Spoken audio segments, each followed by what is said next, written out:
Hello दोस्तों, आपका स्वागत है हमारे चैनल इंडियन अफेयर्स पर। और आज हम बात करेंगे उत्तराखंड और यूपी में महसूस किए गए भूकंप के झटकों के बारे में। दोस्तों, वैसे तो थैंकफुली इंडिया उन कंट्रीज में से है जहां उसकी ज्योग्राफिकल सिचुएशन की वजह से बहुत ज्यादा अर्थक्वेक्स नहीं आते, लेकिन कई बार कुछ रीजंस की वजह से इंडिया में भी अर्थक्वेक्स देखने को मिलते हैं और उनमें से कई अर्थक्वेक्स का मैग्नीट्यूड इतना कम होता है कि किसी को पता भी नहीं चलता कि अर्थक्वेक भी आया था। लेकिन कभी कभी इन अर्थक्वेक्स का मैग्नीट्यूड ज्यादा भी हो सकता है और उस सिचुएशन में बहुत नुकसान देखने को मिलता है। अगर आपको याद हो तो इंडिया में 2011 में एक अर्थक्वेक आया था जिसमें बहुत से लोगों की जानें चली गई थी। लेकिन मोस्टली इंडिया में अर्थक्वेक्स मीडियम या लो डेंसिटी के होते हैं। ऐसा ही एक मीडियम इंटेंसिटी का अर्थक्वेक देखने को मिला यूपी में 20 अगस्त को सुबह 1:12 पर। नेशनल सेंटर फॉर साइज्मोलॉजी ने बताया कि इस अर्थक्वेक की डेप्थ ग्राउंड से 82 किलोमीटर नीचे थी। इस भूकंप का मैग्नीट्यूड रिएक्टर स्केल पर 5.2 पाया गया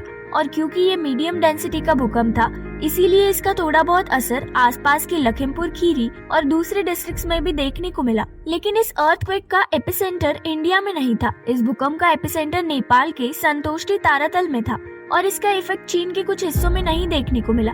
खुशी की बात यह है कि इस अर्थक्वेक की वजह से अब तक किसी भी तरह का कोई नुकसान होने की खबर नहीं है। लेकिन हाँ, जहाँ भी इस भूकंप के झटके महसूस किए गए वहाँ लोग बहुत डर गए हैं और इससे पहले आज ही उत्तराखंड के पिथौरागढ़ में भी अर्थक्वेक के हल्के फुल्के ट्रेमर्स फील किए गए और यहाँ पर रिएक्टर स्केल पर अर्थक्वेक का मैग्नीट्यूड 3.6 मेजर्स किया गया था, जिसमें किसी भी तरह का कोई नुकसान होने की अब तक कोई रिपोर्ट नहीं आई है। इतना ही नहीं, रिएक्टर स्केल पर 3.2 मैग्नीट्यूड का एक और भूकंप जम्मू एंड कश्मीर में भी नोटिस किया गया। इतने कम मैग्नीट्यूड के अर्थक्वेक्स में अक्सर कुछ नुकसान नहीं होता, लेकिन कई बार लोग ऐसी सिचुएशंस में पैनिक कर जाते हैं जिसकी वजह से भगदड़ मच सकती है और लोगों को चोट भी लग सकती है। हालांकि ये काफी नेचुरल है कि किसी भी इंसान के आसपास अगर अचानक सब कुछ हिलने लगे तो वो पैनिक कर ही जाएगा। पर अगर आपके एरिया में ऐसा कुछ होता है तो डरने की जरूरत नहीं है। बस आपको बिल्डिंग्स वगैरह से बाहर किसी खुले स्थान पर आ जाना चाहिए और ध्यान रखें कि बाहर भी आप किसी पेड़ वगैरह के नीचे ना खड़े हो,